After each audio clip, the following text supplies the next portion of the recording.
పత్రికా మిత్రులందరికీ నమస్కారం. ఈరోజు కర్నూలు జిల్లా భారతీయ జనతా పార్టీ శాఖ తరఫున కలెక్టరేట్లో కలెక్టర్ గారికి, అదేవిధంగా ఈ యొక్క అగ్రికల్చర్ అధికారి జాయింట్ డైరెక్టర్ గారికి మేము ఒక విన్నపాన్ని నిర్వహించడానికి కిసాన్ మోర్చా తరఫున భారతీయ జనతా పార్టీ తరఫున ఇక్కడికి వచ్చాము. ప్రధానంగా ఇటీవల కావేరీ సీడ్స్ అనే కంపెనీ ఈ గోనెగండ్ల, వెలగల్లు, నందవరము, ఆ ఎన్నూరు అసెంబ్లీ ఆ పరిసర ప్రాంతాల్లో ఇప్పటిదాకా మాకున్న సమాచారం ప్రకారంగా సీడ్స్ ని, మొక్కజొన్న సీడ్స్ ని అమ్మి ఆ సీడ్స్ ని రైతులతో కొనిచ్చి అక్కడ పంటలు ఇప్పించి వారికి అగ్రిమెంట్ చేశాము. పంటని తిరిగి మేమే కొంటాము, ఖచ్చితమైన గ్యారంటీ లాభం వచ్చే విధంగా మేము చూస్తాము, ఈ విత్తనాలే మీరు వేయండి అని చెప్పింది. వాటితో గురించి 100 ఎకరాలు, దాదాపు మాకున్న సమాచారం ప్రకారంగా 200 ఎకరాలు మాకు తెలియదు.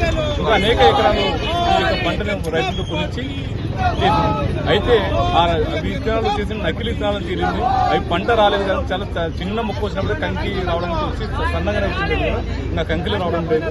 దానివల్ల మొత్తం పూర్తి నష్టం రైతులకు.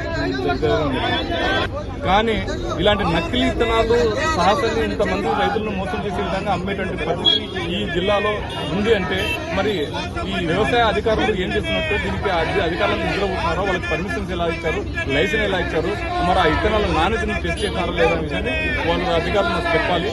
అంతేకాకుండా ఈ జిల్లా యంత్రాంగం కూడా ఈ రైతులకు, 100 మంది రైతులకు జరిగిన ఈ నష్టాన్ని ఏ విధంగా ఈ కంపెనీ తోటి నష్టపరాన్ని ఎన్నికలు వాళ్ళని తీసుకొచ్చే విధంగా చేస్తుంది. అవసరమైతే వాళ్ళకి చట్టపరమైన చర్యలు తీసుకొని వారి ద్వారా ఈ రైతులకు ఏమైతే నష్టం జరిగిందో ఆ నష్టాన్ని ఆ కంపెనీ యజమానంతో కట్టించే విధంగా అధికారులు ఖచ్చితమైన చర్య తీసుకోవాలి. ఇటువంటి రాజకీయ ఒత్తిడి దానికాను భారతీయ జనతా పార్టీ ఈ రైతుల తరఫున ఇవాళ సమస్యలు తీరేంత వరకు మేము పోరాడతామని తెలియజేస్తూ, నా పేరు మురళీ నాయుడు, నేను బీజేపీ రాష్ట్ర నాయకుల్ని, ఏపీ వాల్మీకి కార్పొరేషన్ స్టేట్ డైరెక్టర్ని.